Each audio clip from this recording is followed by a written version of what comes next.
I think when he goes into the coffee shop and he's like, "Congratulations, guys! World's best cup of coffee! You did it! Yeah, world's best cup of coffee!" And everybody's just like, "What the heck?" Yeah. My favorite part's when he's sitting in the doctor's office and he keeps reaching in the cotton ball and he's eating them. Yeah. The doctor's like, "Stop doing that! Stop that!"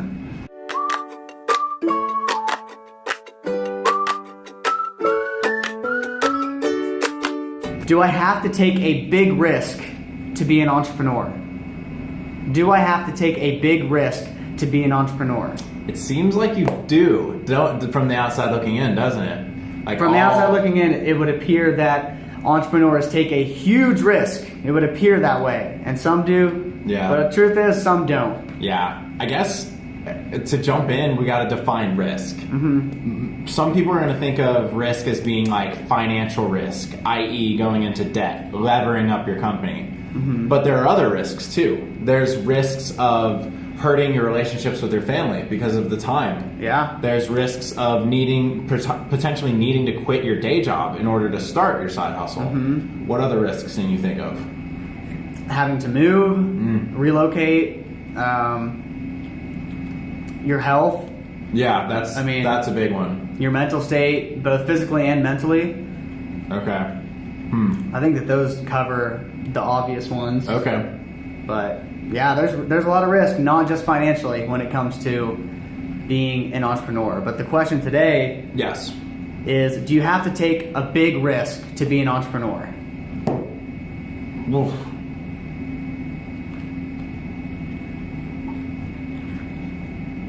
I mean, I obviously don't think you do. Okay, I'm going to answer the question this way. Okay. Big risk as a whole, so from start of your company to the end, what would you call that? The cumulative risk that you have taken from a company of no success to success, I think cumulatively there is big risk involved, or there was. Okay. But I don't think you have to take on all of it at once. I think you can take on what you can take on for yourself at that time that's good for your health, your finances, whether you want to relocate or not. But I don't think you have to do it all at once. But I do think at the end, yes, there was big risk involved in you getting to where you were. Otherwise, everybody could do it and everybody would do it. Okay, so how about this? You've heard the expression "no risk, no reward," right? Yes. Do you think that risk and reward are correlated? Meaning, the more risk you're willing to take, the more potential payoff you'll have. I do. I do too. Yep, I do too. So I guess from our experience with Periwinkle, we have taken risks, but we've taken very calculated risks. Mm-hmm. Periwinkle is a lifestyle business for Jordan and I. We are trying to get it to a point where it makes us great passive income, or we have a potential sale down the road. Yes. So either one is kind of our goal, right? So while we have taken risks, meaning we've taken financial risks and we've taken time risks, we've not quit our day jobs. We have not taken like employment risks necessarily. No, we haven't. But I definitely think like we put strain on our relationships, for sure. Friendships, definitely, like intimate relationships. Yeah, we've taken. I would definitely say we have taken small amount of risk so far. Yeah. On the other side of the coin, let's say another universe, let's say we decided from the very beginning we wanted to take all the risk we could because we wanted to grow this empire as fast as possible. Yeah. We could have gone to a bank or a family member or a friend, got a loan, or got investors for $500,000 or $1 million, hired the best 4 people, employees, to basically build our business, and we give ourselves a runway of 2 years. Yeah. We could have done it that way. Yeah. And we could have been a lot further from now, but we did not want to have that kind of risk right away.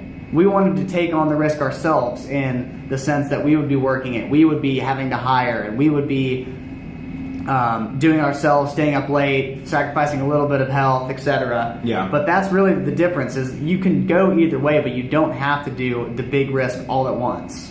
Yeah. So coming back to the question, in order to be an entrepreneur, do you have to take a big risk? I think the answer is no. But I think the answer is no, but the more risk the more of a risk appetite you're willing to have and you're willing to take, the bigger potential payout you could have. But also, the more risk you take, the quicker you could fail. Oh yeah. Risk is like, it's almost like pouring gasoline on a flame. It's either gonna light up your fire and you're gonna have a big old roaring fire, or it's gonna catch your house on fire and gonna burn all the leaves around you, and it's gonna create mayhem. Yep. So here's an example. The first big risk we took, or I should say investment, which is risk. Yep. We bought a power washer. So we went from just cleaning garages with our hands and a hose to buying a power washer. We bought like a $700 power washer, and we were like, crap, we got to hope this thing pays for itself and people want it. Turns out people did. It was a small risk, but it also had a small reward, so it was like a win. We were out $700, but it rewarded us somehow. The next one that comes to mind is our van. Yep. Bit of a $30,000 risk. Yes.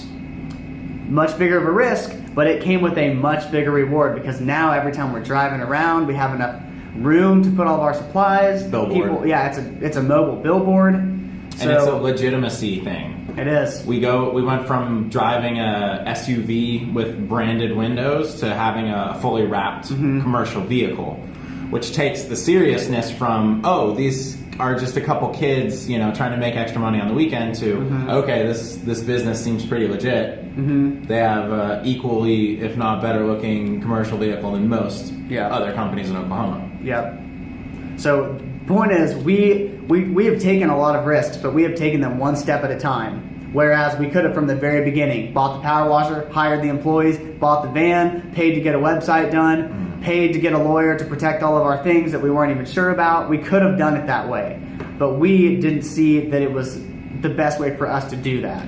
We instead took calculated risks. What do we need at this immediate time to take our business to the next step? We're not going to try and grow this thing overnight. We're going to try and grow this to last a lifetime. I will add this.